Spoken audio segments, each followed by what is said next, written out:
स्वर संधि की दूसरे भेद की अगर बात करते हैं तो दूसरा भेद है आपका गुण संधि। देखिए गुण संधि की क्या कंडीशन होती है, क्या स्थितियां होती है। जब प्रथम शब्द के अंत में अ अथवा आ आए और द्वितीय शब्द के प्रारंभ में छोटी या बड़ी तथा छोटा ऊ या बड़ा ऊ या री आए, तो इन दोनों के आने से जो मेल होता है, देखिए यहाँ जब प्रथम शब्द के अंत में अ अथवा आए तो प्रथम शब्द के अंत में क्या हमारा वाली परिभाषा क्या करे, अ अथवा आ में से कोई एक शब्द आए, ठीक है। और द्वितीय शब्द के प्रारंभ में क्या होता है, द्वितीय शब्द के प्रारंभ में छोटी या बड़ी इन दोनों में से कोई एक आए, छोटा ऊ या बड़ा ऊ इन दोनों में से कोई एक आता है या री आता है। तो इस कंडीशन में देखिए क्या होता है, जब अ अथवा आ छोटी और बड़ी ई के साथ मिलती है तो हमेशा एक की मात्रा का निर्माण करती है, ठीक है। किसकी मात्रा की, ए की मात्रा की, सॉरी ए की मात्रा का निर्माण करती है। और जब अ अथवा आ किसके साथ मिलता है, अब ये हो गया, अब यहाँ छोटा ओ या बड़ा ओ के साथ जब मेल खाता है तो हमेशा ओ की मात्रा का निर्माण करता है, ये आपको ध्यान रखना है। और जब अ अथवा आ री के साथ मेल करता है, री के साथ मिलता है तो हमेशा अर का निर्माण करता है। यानी ये शब्दों को आपको विशेष रूप से ध्यान देना है कि किसके साथ मिलने से क्या निर्माण करता है। तो देखिए उदाहरण के द्वारा इसे हम जानने की कोशिश करते हैं। जैसे इसके उदाहरण को देखते हैं, पहले में आप देख लीजिए, जैसे रमेश है, उदाहरण है आपका रमेश, तो रमेश का आप संधि विच्छेद करिए। जब रमेश का संधि विच्छेद करेंगे तो संधि विच्छेद इसका होगा रमाधन ईश, रमाधन ईश। अब यहाँ वर्णों को आप ध्यान दे दीजिए, प्रथम शब्द के अंत में क्या आता है, ट्रिक हमारी कहती है या हमारी परिभाषा कहती है कि प्रथम शब्द के अंत में अ अथवा आ आता है। तो यहाँ देख लीजिए रमा में क्या आ रहा है, रमा में आ की मात्रा आ रहा है, प्रथम शब्द है, ये पहला शब्द है। और दूसरा शब्द यहाँ प्लस का चिन्ह लगा है जोड़ का, तो इसके बाद वाला दूसरा शब्द होता है। तो दूसरे शब्द के प्रारंभ में क्या आ रहा है, दूसरे शब्द के प्रारंभ में बड़ी ई आ रहा है। तो आप देखिए आपकी ट्रिक कहती है कि पहले शब्द के अंत में अ अथवा आ में से कोई एक आए, तो कोई एक आ गया यहाँ। और द्वितीय शब्द के प्रारंभ में छोटी और बड़ी में से कोई एक आए, तो यहाँ भी आपका क्या आ रहा है, बड़ी आ रहा है। तो इस प्रकार से ये दोनों हमेशा मिलकर क्या बनाते हैं, किस मात्रा का निर्माण करते हैं, ए की मात्रा का निर्माण करते हैं। तो रमाधन ईश बराबर रमेश हो गया। इस प्रकार से आप इसे देख सकते हैं। जैसे और भी उदाहरण है, जैसे दिनेश को देख सकते हैं, ठीक है। तो बहुत सारे ऐसे उदाहरण हैं जो आप इसको देख सकते हैं। चलिए अब दूसरे की बात करते हैं। जैसे है आपका महोदय, जैसे आपका उदाहरण है महोदय। अब महोदय में आपको ध्यान देना है कि यहाँ कंडीशन क्या है, प्रथम शब्द के अंत में अ अथवा, अब शब्द संधि विच्छेद करिए शब्दों का, तो यहां क्या हो जाएगा, महाधन उदय, महाधन उदय। तो महाधन उदय अगर आप देखेंगे तो प्रथम शब्द के अंत में क्या आ रहा है, प्रथम शब्द के अंत में आ रहा है।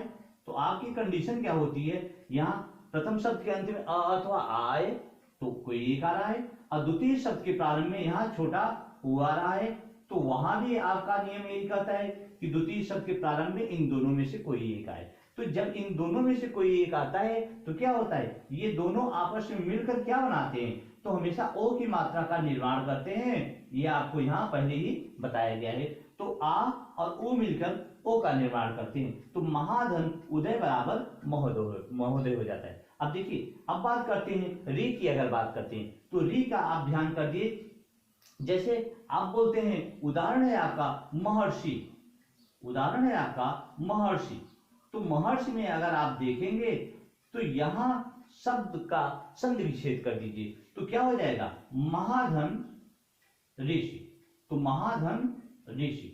अब देखिए यहां प्रथम शब्द के अंत में क्या आ रहा है, प्रथम शब्द के अंत में आ रहा है, जो आपकी अपने कंडीशन से उससे मिलान कर लीजिए। आप अपनी परिभाषा से देख सकते हैं कि प्रथम शब्द के अंत में अ अथवा आ में से कोई एक आ रहा है, तो यहां आ रहा है आ। और द्वितीय शब्द ये जोड़ है, तो इसके बाद द्वितीय शब्द के प्रारंभ में क्या आ रहा है, री आ रहा है।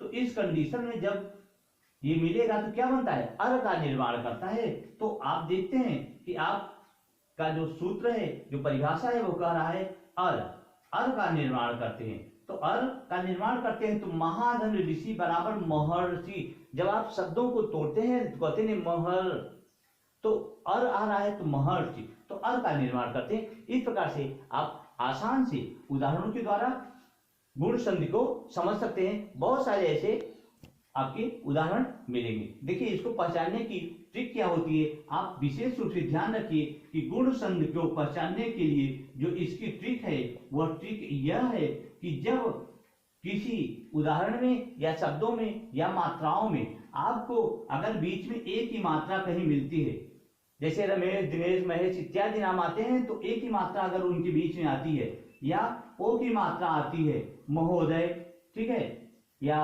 वनौषध, तो इस प्रकार से बहुत सारे आपको उदाहरण मिल जाएंगे। तो जिसमें ओ का मात्रा आ जाए, ए की मात्रा है, ओ की मात्रा है और बीच में अर उनके बीच में कभी कभी आता है, ठीक है। तो ऐसे अगर आपको उदाहरण मिलते हैं तो आप उस ट्रिक को ध्यान रखिए कि वो कौन सी संधि होगी, गुण संधि होगी। तो आइए अब बात करते हैं वृद्धि संधि की, स्वर संधि के तीसरे भेद की।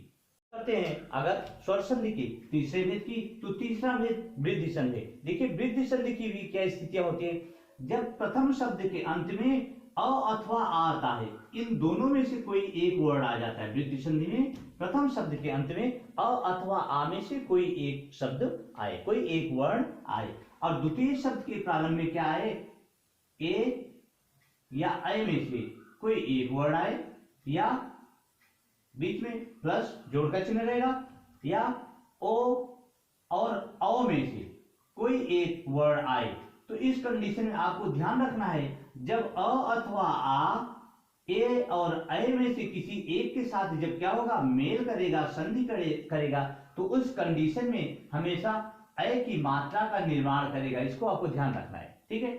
और जब अ अथवा आ, ओ अथवा औ में से किसी एक के साथ जब संधि करेगा, मेल करेगा, तो इस कंडीशन में हमेशा औ की मात्रा का निर्माण करेगा। ये चीज आपको ध्यान रखना है, ठीक है। तो अब जैसे उदाहरण लेकर इसको देखते हैं, उदाहरण के द्वारा इसे जानने की कोशिश करते हैं। जैसे आप बोलते हैं एक एक, जैसे एक एक, अब देखिए ये शब्द है एक एक, अब इस शब्द का संधि विच्छेद करिए, ठीक है। जब संधि विच्छेद आप करते हैं तो एक एक का संधि विच्छेद क्या होगा, एक धन एक, एक धन एक, यानी एक और एक तो जुड़कर एक एक बना हुआ है। अब यहां देखिए प्रथम शब्द के अंत में क्या आ रहा है, प्रथम शब्द के अंत में अ आ रहा है, तो आपका कंडीशन कहता है, आपकी स्थितियां कहती हैं कि जब प्रथम शब्द के अंत में अ अथवा आ में से कोई एक वर्ण अक्षर आए, तो यहां क्या आता है, अ आ रहा है। अब द्वितीय शब्द के प्रारंभ में क्या आ रहा है, द्वितीय शब्द के प्रारंभ में ए आ रहा है।